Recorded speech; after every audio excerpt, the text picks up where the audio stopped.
Welcome back, everybody. My name is Tucker, and in today's video, we're back to doing some redrafts, and today is the 2015 NBA draft. This is the Karl-Anthony Towns, Kristaps Porzingis, Devin Booker draft, and it's an interesting class to look at with a lot of good players all throughout, so I'm excited to kind of share with you guys my re-ranking, my redraft of this group. But really quickly, before we get started, if you enjoy the NBA, then consider subscribing. I upload every single day. Okay, so I've kind of separated this into tiers a little bit more just so you guys can get a little bit more insight on my thought process here. And you can see some of the players that are available, plenty of talented players in this group. And for, I believe, the first time in any of these redraft videos, I could be remembering this incorrectly. I think this is the first time this has ever happened.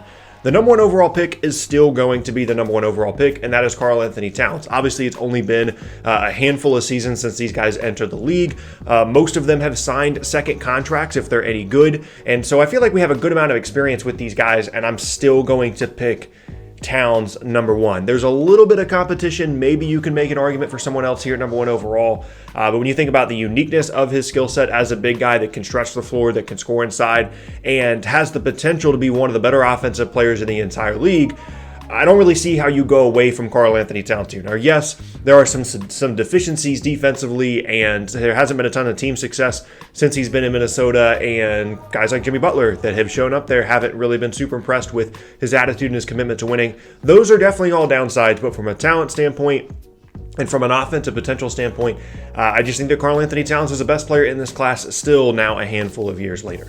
And so that is the first tier, which is also going to include our second player here, number two overall, which was originally the Lakers.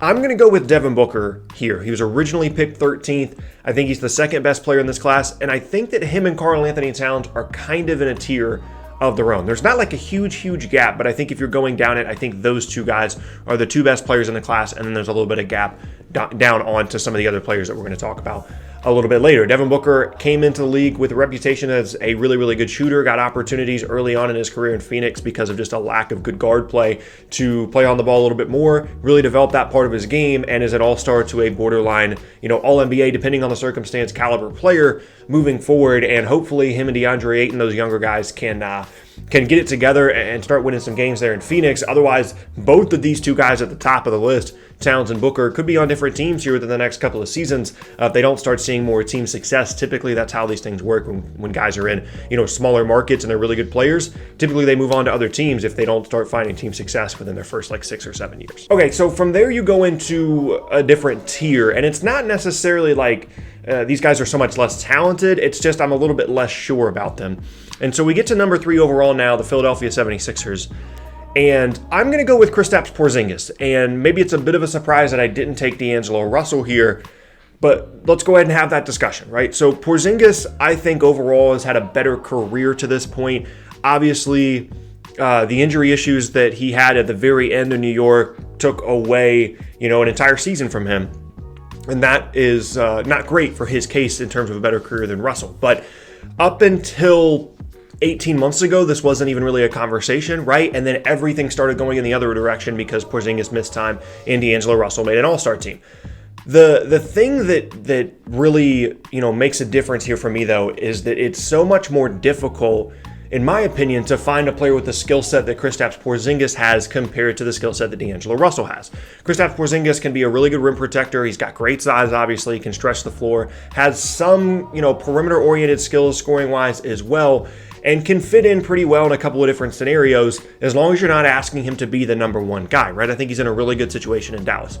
D'Angelo Russell is a semi-efficient, not super efficient scoring guard, kind of a combo guard, can assist a little bit, can play make a little bit, but not, that specific skill set, even though Russell is a good player, isn't anything truly out of the ordinary. And I think it's a little bit easier to replicate either with players that are a little bit worse or just easier to find than what Porzingis can provide for you. And this would have been a really interesting scenario if this is the way the draft went down initially and Porzingis did go to Philadelphia with Joel Embiid and things like that. That would have been a dream scenario for a lot of people just in terms of interest around the league, and one that has been rehashed and talked about a lot, the possibility that they could have taken Porzingis there as opposed to Jahlil Okafor.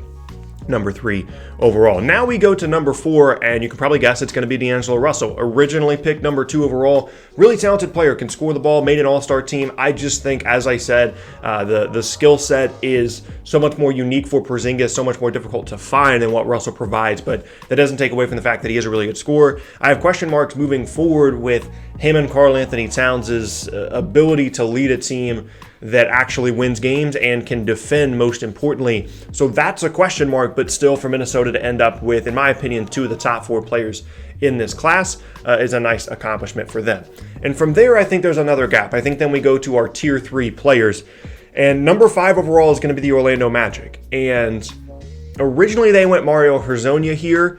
I'm going to go Montrezl Harrell. He originally went 37th and ended up in a really good situation in LA that has allowed him to be a 6th man of the year caliber player on one of the best benches in the entire league. He went from Houston to LA, really worked on his game, and has become this super efficient, high energy big that's going to roll to the rim, finish inside, has a little bit of scoring moves in the paint whenever he needs to use them, and just a really good and productive player. But I wouldn't put him on the same tier as someone like D'Angelo Russell, Porzingis, Booker, or Towns, but still a very, very good player, and obviously great for him to jump up from 37 all the way up to number 5 in this redraft for me personally. Number 6 overall now, the Sacramento Kings, who I believe originally selected Willie Cauley-Stein.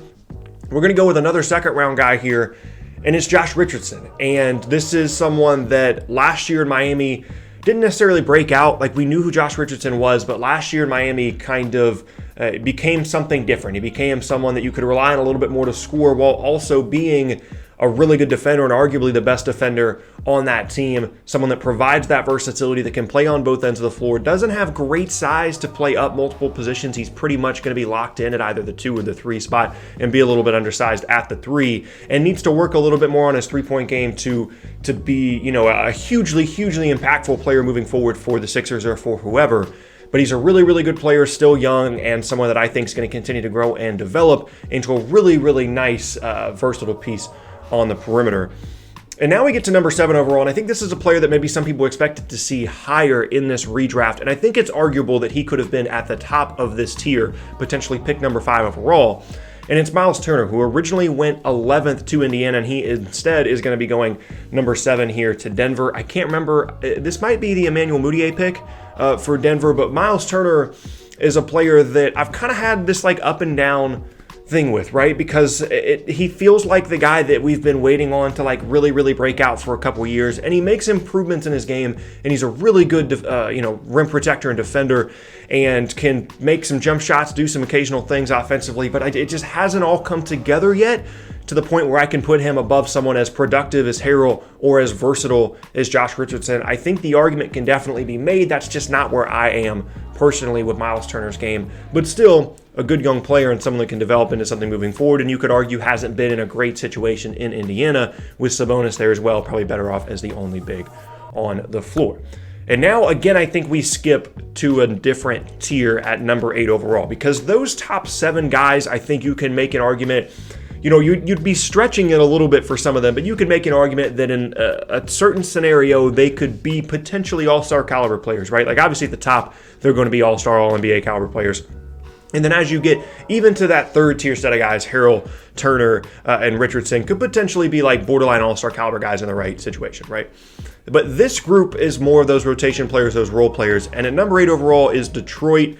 I don't remember who they picked here initially, but I'm going to go with Kelly Oubre, who was picked number 15 initially by, I believe, Washington, and then was traded to Phoenix, and has had a nice little, not necessarily rebirth in Phoenix, because he had some nice years in Washington, but has kind of grown into what he should be as a combo 3-4, really athletic guy, can make shots from the outside, nice complementary option there.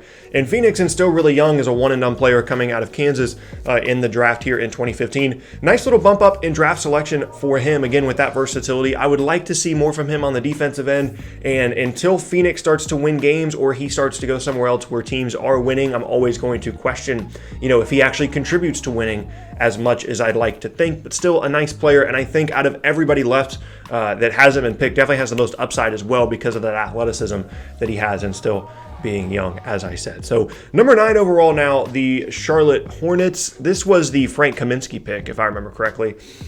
I'm going to go, maybe a bit of a surprise here, I'm going to go with Norman Powell, who was originally picked number 46 overall for the Toronto Raptors. Another guy that's had like a really weird up and down thing. So I remember when Norman Powell first got there, he was a usable rotation piece, and it was a bit of a surprise for a guy, obviously, that was picked number 46 overall. And then he got this contract that paid him like $10 million a year because he was a second-round player, so his contract was shorter, so they had to extend him sooner than they would have for a first-round pick. And then when in Dwayne Casey's final season before Nick Nurse got there, Norman Powell like just wasn't really playing that much, and it was so weird for a guy to go from like really usable rotation piece back to the end of the bench and never really playing after they'd signed him to this money. And it was like, okay, they just made a mistake. Norman Powell's just not that good. And then now since Nick Nurse has taken over, he's gotten more reps. He played a good amount in the finals last year. And then this year has really stepped up his game, especially leading up to the suspension, and is a really, really good player. Someone that can score, can shoot, good athlete, not super, super tall, think like 6'4", 6'5", but really long arms, good defender, versatile player, and just a nice guy to have around as well in that environment there in Toronto. So maybe you can make an argument that he should be above Kelly Oubre, or maybe even above someone like Josh Richardson if you want to go that far. For me, 9th best player in the class is Norman Powell, and that's a nice spot for him. And now we get to number 10 overall, and when you look at some of the players that are left, Richaun Holmes, Bobby Portis, Larry Nance Jr., Tyus Jones, I'm going to go with a guy that I was thoroughly impressed with when the Warriors continued to make the finals with his versatility. I thought he was really important to that team in the finals last year, and the fact that he was continually hurt was a huge issue for them. And it's Kevon Looney. And maybe there, like I said, maybe there are some flashier names you could pick here, but that versatility that he provided, how good he is defensively, moving his feet, staying in front of guys, guarding pick and rolls, was really important for that Golden State team. Does a lot of good things for you in the paint, offensive and defensive class, can finish inside, obviously in an outstanding situation in Golden State. And if he's on a different team, maybe I don't recognize him in this way. But when you're making that level of meaningful contribution to a championship winning team, and to a team that almost won a championship last year, I'm going to give you some credit for that. So I'm going to put Kevon Looney here at number 10 overall in this 2015 redraft. But there you go. That is going to be the end of the redraft. This was probably one of the most fun ones that I've done to this point, because it's relatively clear, at least in my opinion, where each of these guys rank in terms of their tiers, and it just kind of depends on where you want to rank them within the, you know, the first, second, third, or fourth tiers, and then obviously some other guys outside of that as well. So yeah, there you have it. That's going to be the end of today's video, and I thank you all very much for watching. Once again, my name is Tucker. If you missed any of my previous videos, then be sure to check out the boxes on screen. Thanks again, and I'll see you all next time.